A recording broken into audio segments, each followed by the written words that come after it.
প্রার্থীদের সামাজিক অনুষ্ঠান ও গণসংযোগের মধ্য দিয়ে জমে উঠেছে পর্যটন জেলা কক্সবাজারের নির্বাচনী আবহ। এদিকে ভোটাররাও বিগত দিনের চাওয়ার পাওয়ার হিসেব মিলিয়ে ছক কষছেন যোগ্য প্রার্থী বাছাইয়ের। আমানুল হক বাবুলের প্রতিবেদন, জানাচ্ছেন আফরিন পপি। দেশের দক্ষিণ সীমান্তবর্তী জেলা কক্সবাজার ২,৪৯২ বর্গ কিলোমিটার আয়তনের পাহাড় আর সাগর বেষ্টিত কক্সবাজারে ৪টি সংসদীয় আসন। এতে মোট ভোটার সংখ্যা ১৮,৪৯,৯৯২ জন। এর মধ্যে পুরুষ ভোটার ৯,৮০,৬৫৩ জন এবং নারী ভোটার ৮,৬৯,৩৩১ জন। এছাড়া জেলায় ৮ জন তৃতীয় লিঙ্গের ভোটারও রয়েছেন। ইতোমধ্যে এই ৪ আসনে ২৩ জন প্রার্থীর মধ্যে যাচাই বাছাইয়ে বাদ পড়েছেন ৫ প্রার্থী। কক্সবাজার সদর আসনে মোট ভোটার রয়েছে ৫,৪৫,৯৬৩ জন। আসনটিতে প্রতিদ্বন্দ্বিতায় রয়েছেন বিএনপি, জামায়াত, লেবার পার্টি ও আম জনতা পার্টির প্রার্থীরা। আসন্ন নির্বাচনের মাধ্যমে যোগ্য ও ইনসাফ ভিত্তিক সমাজ, জনগণের কল্যাণ, বেকারত্ব দূরীকরণ সহ নাগরিক অধিকার নিশ্চিত হবে এমন আশা সাধারণ ভোটারদের।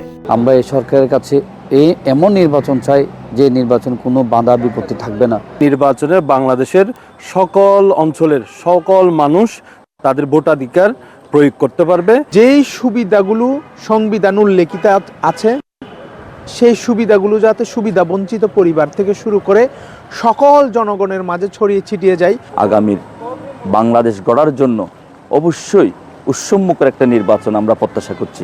দেশের উন্নয়নে কাজ করবে আর একাত্তরকে ধারণ করবে, এরকম একটা নেতৃত্ব বাংলাদেশে আসুক, সেটাই আমরা প্রত্যাশা করি। সকল প্রশাসন, পুলিশ প্রশাসন নিরপেক্ষ ভূমিকা রেখে একটি সুষ্ঠু নির্বাচন আমরা উপহার চাই কক্সবাজারবাসী। গত ১৭ বছর মানুষের ভোটের অধিকার প্রতিষ্ঠার জন্য লড়াই করেছেন বলে জানিয়েছেন কক্সবাজার ৩ আসনের জামায়াত মনোনীত প্রার্থী। গোটা জাতির প্রত্যাশা হলো বাংলাদেশের ইতিহাসে সবচেয়ে একটি ভালো নির্বাচন অনুষ্ঠিত হোক, অবাধ, নিরপেক্ষ এবং লেভেল প্লেইং ফিল্ড বলতে যা বোঝায় অত্যন্ত সুন্দর সুচারু রূপে সেই নির্বাচনটি অনুষ্ঠিত হোক। জনগণ যাতে তাদের মতামত ব্যক্ত করে স্বাধীনভাবে ভোটাধিকার প্রয়োগ করতে পারে, সেটা আমরা প্রত্যাশা করি। দলগুলোর সৌহার্দ্য সম্প্রীতি বজায় থাকলে আগামী নির্বাচন অবাধ, সুষ্ঠু ও নিরপেক্ষ হবে বলে জানান কক্সবাজার ৩ আসনের বিএনপি মনোনীত প্রার্থী। সুষ্ঠু, নিরপেক্ষ, অবাধ একটা নির্বাচন চাই আমরা। নিরপেক্ষ নির্বাচনের পূর্ব শর্ত হলো প্রশাসন নিরপেক্ষ থাকতে হবে। কমিশন নিরপেক্ষ নির্বাচন করার জন্য যে সমস্ত বিষয়গুলা সতর্ক থাকা দরকার, অবশ্যই সেসব বিষয়গুলো সতর্ক থাকবে।